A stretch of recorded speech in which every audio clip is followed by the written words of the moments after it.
Getting people to join your email list. Anytime a business is frustrated with the growth of their email list, it usually means they aren't giving people a good enough reason to join, or they're just not promoting it enough.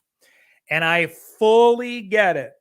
We get tired of promoting our own stuff because we're feeling like we're bombarding people. I don't even have this as part of this class, but let me just say up front, nobody will get sick of you talking about your stuff until long after you get sick of talking about your stuff. But I want to show some different ways that you can get people to join your email list, and so that it's not the same thing all the time as well. But yeah, just know that people do get too much email. Don't bother asking them to join your list unless you have an excellent reason. I see this all the time. Join our newsletter for updates. Sign up for tips and tricks. Now, I'm going to go ahead and call out the elephant in the room. Go ahead and call me a hypocrite, because a lot of people join my list now by going to dailysocialmediatips.com, but I couldn't have started that way. Okay, I only think it works because I built up some authority, and it doesn't always work, which is why I grow my list in other ways too, which we'll talk about shortly. But you need to offer them something that solves a need immediately or provides something they want that they can't resist. Nobody wants updates, not even generally from an organization you like. Do people think, God, I sure wish I could get more emails? Sometimes you do. We already have too much to keep up with in our lives. We don't want generic tips and tricks. So what can you do for them right now? So the most common way people grow their lists is what's called a lead magnet. And it's basically something you offer people for free in exchange for their email address. It's also called a freebie sometimes. Anyone seen them called anything else? For those of you you're here live, let me know in the chat really quick. I've seen it called a content upgrade, like, hey, you can get my free content here, or go here, put your email address in and get a content upgrade, which I don't know, I'm saying it kind of mockingly, but I kind of like it. So this was one of my early lead magnets. I offered the chance to cut your social media workload in half, which was very, very enticing for a brand known as 5-Minute Social Media and its audience, right? So let's see. Sarah said opt-in. Yep, that's another thing that they're called for sure. Free resource. Yep, that's another good one there too. So this is basically something that you're going to offer, and there are tons of ways that you can do this. Ebooks, guides and resources, checklists, case studies, webinars. A webinar, somebody signs up for a webinar, like a free masterclass, that is a lead magnet. Cheat sheets, quizzes, free trials are considered a lead magnet, right? Because they enter your system. Tools, a mini course, coupons and discounts, free shipping. You'll see that a lot in e-commerce. Hey, order now or sign up and get free shipping. Sign up and get a 30% off coupon. So I want to show you some bad examples, though, so you can learn from my mistakes with lead magnets. 2 of my lead magnets that did not work well, each for different reasons. Now, one you probably never saw. The other was actually really popular and got thousands of entrepreneurs to join my email list, but I'll tell you why it's a bad example. So the first one, this is the very first lead magnet I created in my business, called 6 Things Business Owners Need to Know About Social Media in 2018. Okay. So I think I started promoting this on January 1st, 2018. Surprise, surprise. And I think it was irrelevant by about noon the next day, right? It was very short-lived. I think I actually did promote it into February, but it was very short-lived. There was no real need being met. It sounded like false hype. So that was the first one I created. The next one I created was called 24 Proven Content Ideas for Small Businesses. This was actually wildly successful in terms of how many leads I got, and it filled a need for people. What I found overall, though, is that it was attracting people, but it wasn't attracting buyers. It wasn't attracting people who were going to invest, in a course or anything like that to learn how to do social media better. It was looking for people that just wanted to post and ghost and just be done with it. It was a good lead magnet. It was, there's good stuff in there. Some of the ideas in there are not relevant now in 2023 as we're having this conversation. But it was not a good lead magnet. So for my business, so you need to think beyond just what can I do to get them on my list. So here's some considerations, okay? The main thing you hear with lead magnets is giving people something that gives them a quick win, which is good, lets them sample working with you. And while that can work, here are some stronger things to consider, okay? What can you give them that helps them realize they need to hire you? Now, I want to give you an example here. This was from my friend Neil, who was a real estate agent for a long time. And I just thought this was so brilliant.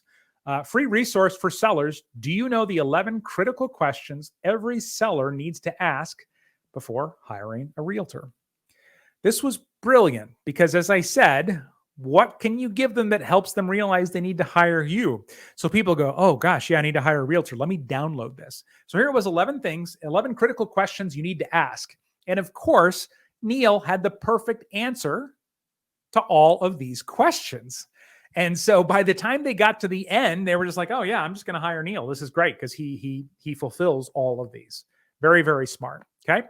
Another thing, what can you give them for free that makes them need the thing you sell?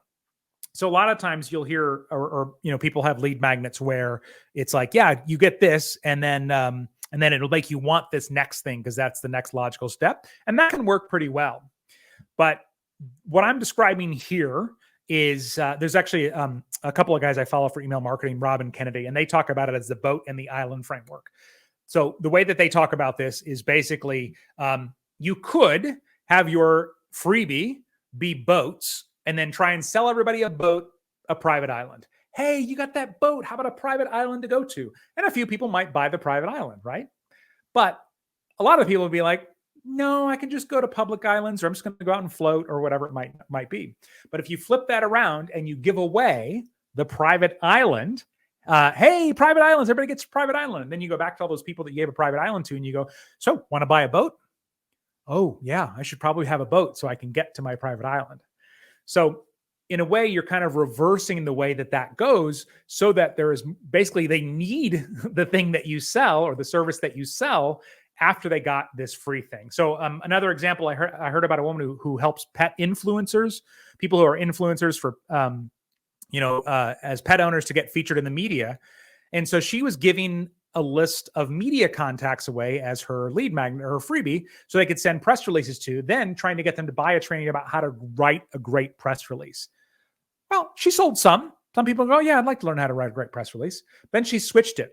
She'd get a free training about how to write a great press release. And then it said, you got anybody to send it to? No? Okay, buy this list, right?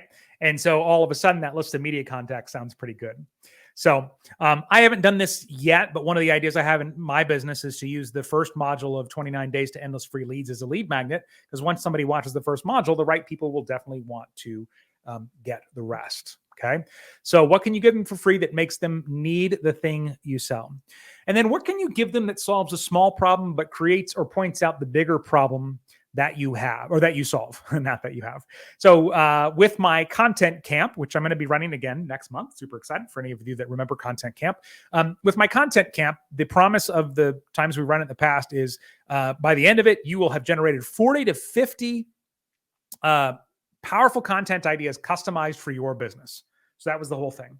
But from day one, I'll say, hey, when you get to the end of content camp, you are going to feel overwhelmed. You're going to have idea-itis is what we were calling it. Made up this disease. And you're going to want to get them organized. And if you want to get them organized, then I can help you with that. And then at the end, I would make the offer that would teach them how to build their own social media marketing plan and all of that. And so I gave them this free thing that then, as the slide says, created or pointed out the bigger problem that I solved with the next thing. Okay. So that's some important things to kind of consider to make this happen. So some great examples, 7 things to ask any blank before you hire them. So that was like my friend Neil's real estate example. 20% off your first order can work well for e-commerce. Always make sure any coupon you offer expires so that they actually take action on it. Free trials that don't cost you much. So if you have digital things, not something where you have to ship something expensive or anything like that. The first part of something. So I just talked about that with my 29 Days to Endless Free Leads course. Lists where your product is a solution.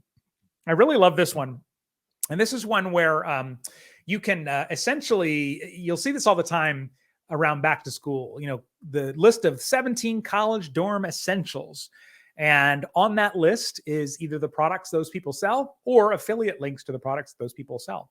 And so, for example, I could have my freebie be a list of digital marketing, the digital marketing checklist, what every new business needs in their digital marketing arsenal.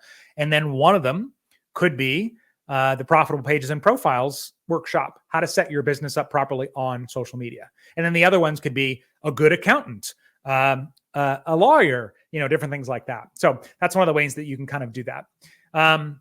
Let's see. Also, great examples, contests with brand appropriate prizes. Don't just give away an iPad. Everybody will take a free iPad. But like I saw a pet store a couple weeks ago giving away something for dogs over 55 pounds, right?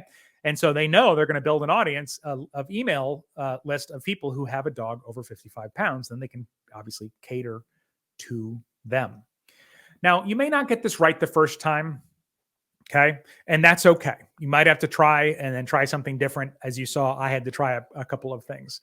So, but we are going to talk about how you can grow your email list without a lead magnet.